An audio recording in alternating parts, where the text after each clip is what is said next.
Welcome everybody to another edition of Hurry Up. I'm your host, Adam. Let's get into this. Now, I wanted to wait until after the playoffs concluded to kind of go over some of the stuff that we saw, but, we'll do that recap tomorrow as well, and maybe Monday to give a full recap of the entire playoffs, because I thought there were some good things, so we could touch on them. But the Giants played the Eagles last night to a 38-7 drubbing. Now, it was an absolute beatdown. No ifs, ands, or buts about it. The entire team was terrible. From top to bottom. The entire team. Coaches down to the water boys. They were terrible. I mean, even the chain gang was terrible. I mean, it was funky because Giants have the ball driving downfield and the chain gang's broken. The chain gang's broken. Like, really? The chain gang? Like, you broke? And then it's funny they were making fun of the chain gang and how it got caught up and looked terrible coming out. And it's just funny. It just was one of those games. And, we talked, myself included, the people I talked to, friends of mine, other streams we jumped on, we talked about the Giants having a chance because we felt good about that Minnesota game. And we felt good about the season. We felt good about, how Daniel Jones and the offense performed. And we're like, well, the defense, who we relied upon and thought was a pretty good unit, we're like, all right, we keep the game close. We have a chance to win. And if we win, we want to play San Francisco or Dallas, right? We're talking about a lot of that.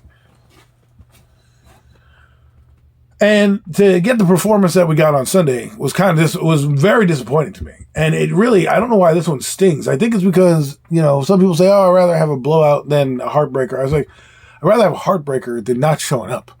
Like, this team didn't even show up. It's not like they were keeping toe-to-toe to the Eagles and they just pulled away at the end. The Eagles pulled away from their opening jump. The opening jump they pulled away.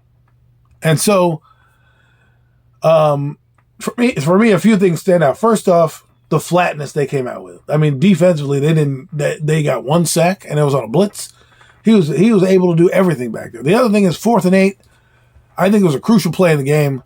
And I really think that set the tone. Remember, it set the tone in the season. Like, hey, we're not going to, give up to this Titans team. We're going to go for it 4th and 1. And then 4th and 8, they go for it. Then it's funny because at the end in the middle of the game, or later in the game, at 4th and 3, they have the ball. They're down 28-7, and you punt the football with like 8 minutes to go in the fourth quarter. It's like, why wouldn't you want to try to keep it going while you were worried about getting embarrassed? They went out down and basically screwed us.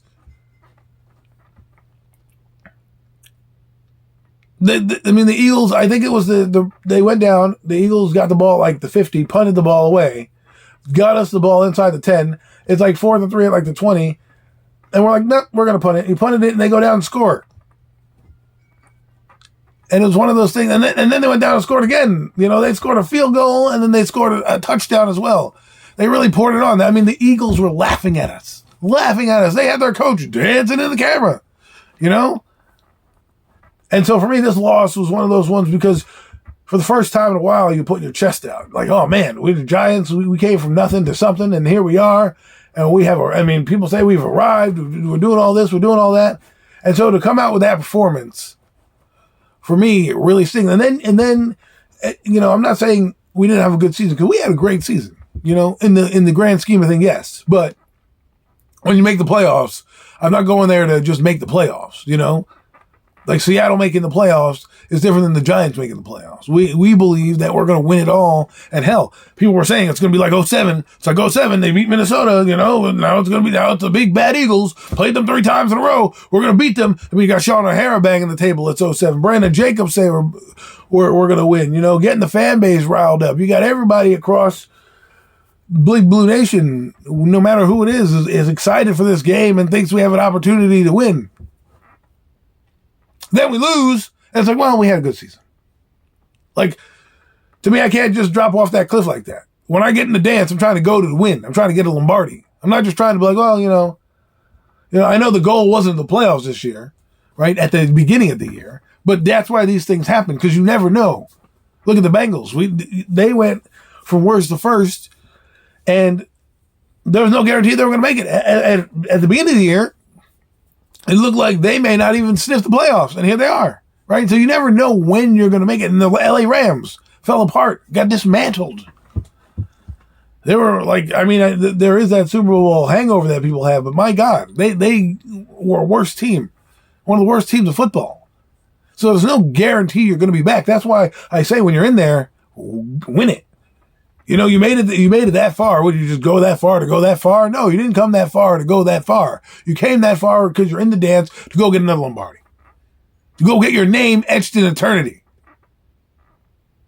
Because for as long as that trophy's around, which is probably forever, your name is around. You know, people are going to remember, you know, Carl Banks and all these things and all these players that were on that team. The Joe Morrises, the Otis Andersons. They'll live in infamy because they won championships. Phil McConkey, Raynaud Thompson, you know, those guys are always forever etched in those championship teams. Eli Manning, Mario Manningham, Chase Blackburn. I can go down the list. They're etched in stone. And those years, in 07, we weren't expected to win either. And they went out and did it. When you get to the playoffs, the mindset is your championship. You got there for a reason. And then when you advance in the playoffs, you know, if the Giants lost in Minnesota, I'd probably be a little bit more on the hey, you know what, you know, at least we got there type of mindset. So yeah, you know, but once you get in the playoffs and you advance, now I'm thinking now it's time to win. Now it's time to win. And next year you can't go anything less than the divisional round. It can't be, hey, well, we made the playoffs. All right, no, you got to do better than the divisional round. Yeah, you got to make it first. But if you get one and done, or you don't make it, that was a lost season. And the Giants clearly have some rebuilding to do. They're not on the level of the Eagles like that. And what made it, I think, different was the last game of the year. Remember, people sat their starters. Well, I'm not saying sitting the starters is good or bad, but maybe it changes the game right now.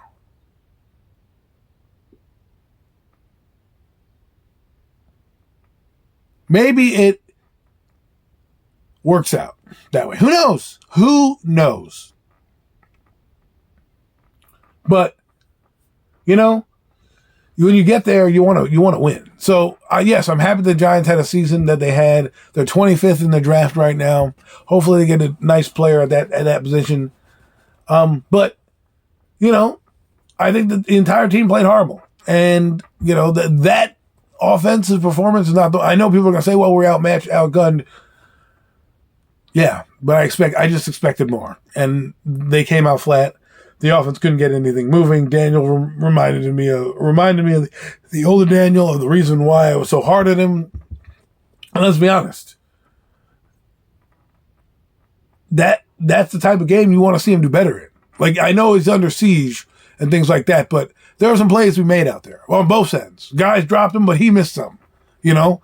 And you those are the type of things where you hope that magic would have been there so you could see it. But it didn't. And it's one of those things where did the Eagles make the blueprint to beat the Giants next year? I mean, because this is what teams are going to look at now. The Giants, they have, 19 games of footage for the Giants, right? 19 games they have, right? The 17 regular season, the 2 playoff games they have. So they have 19 games. And the last game of the year, they didn't show up. And it's just wondering, like, what was it? I don't want to hear excuses. I don't want to hear, well, they were just, you go there, and we've seen these upsets happen a lot in the playoffs. I mean, did we think we were going to beat the Cowboys? I mean, I did in 07, but not many picked those people to beat a chance, and we went there and beat the Cowboys. The 15-1 Green Bay Packers and Giants went in and beat in their building. 15-1. Granted, the game was a little different, the team was a little different, but then the same thing happened to us against the Eagles a few years ago in 2008, where they came in at 9-7-1 or whatever their record was, 9-6-1, and they beat us in the divisional round, only to end up to lose to the Cardinals in the championship game, but nonetheless beat us.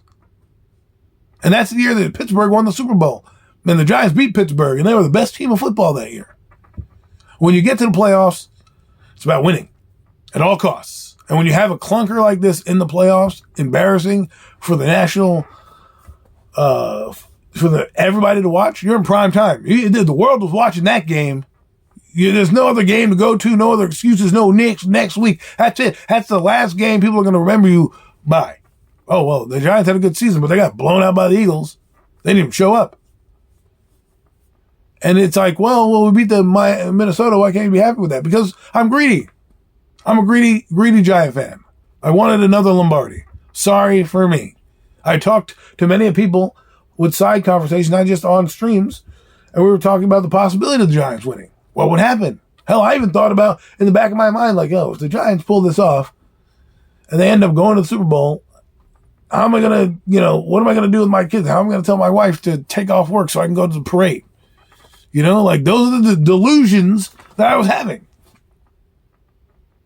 Because I got caught up in the hype as well. And why wouldn't you? You're supposed to be a fan.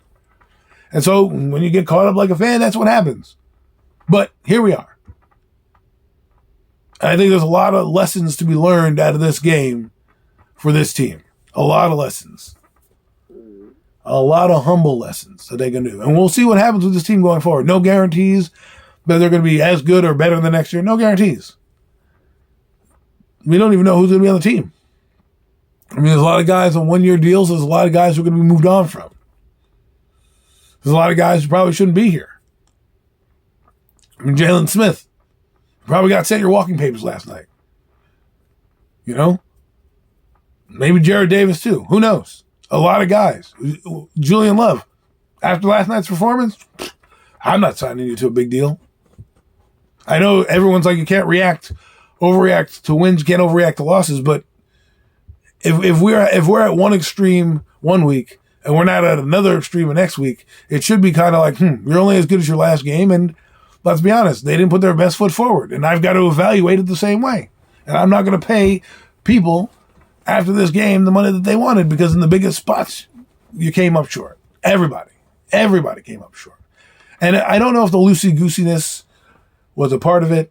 I don't think it helped per se. I think the Giants were a little too loose, and let's hope that this doesn't snowball on Daboll because we've seen that before where guys come in and they let the players kind of run the show and it a little bit lax on the discipline and things like that. And like Kayvon Thibodeau, holding up your hand in the middle of a play because you're complaining about holding is not good football.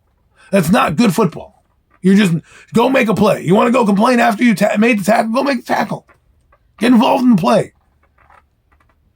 But if you're going to throw your hands up in the middle of a play because you're worried about getting holding, this is not the NBA. This is a violent game. Guys are going to hold you. This is the playoffs. And you're not a star defensive end yet. You're an up-and-coming star, but you haven't arrived. You're not a Joey Bosa or Nick Bosa or Micah Parsons yet, where you might get the benefit of the doubt and get that call. But that's right there. That right there is that's a coach. Somebody should be reaming him out in the meeting room today. Like, what in the hell are you doing? Who cares about the officials? Our big-time stars didn't show up in this game. Dexter Lawrence got railroaded.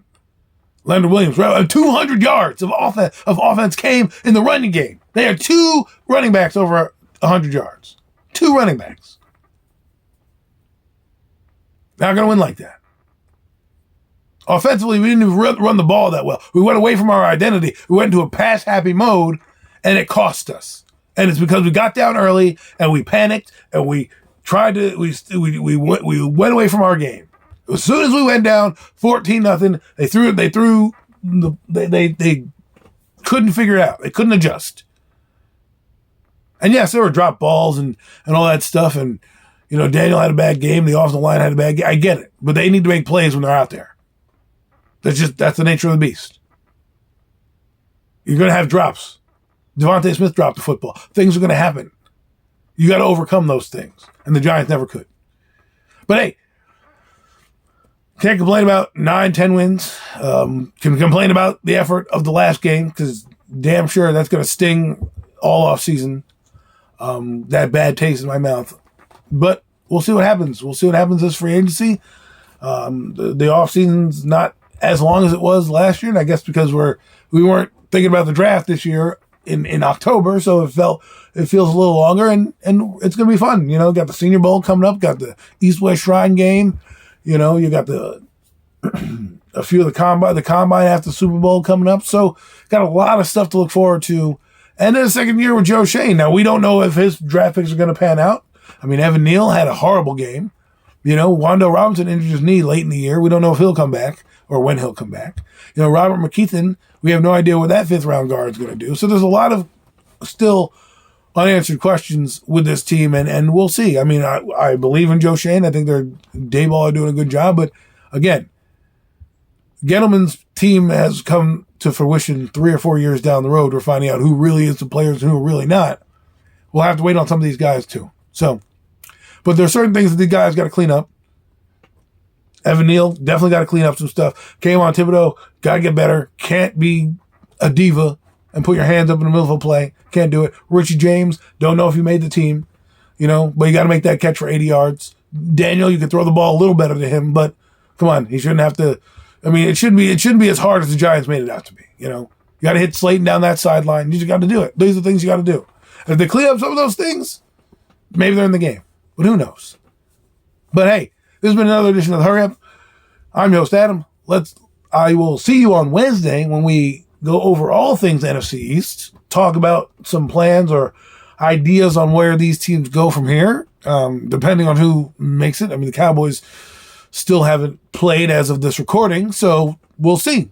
And we'll recap all of it and more on the Real Deal NFC East Roundup with Mac the Giant Fan. I'm your host, Adam. Talk to you soon.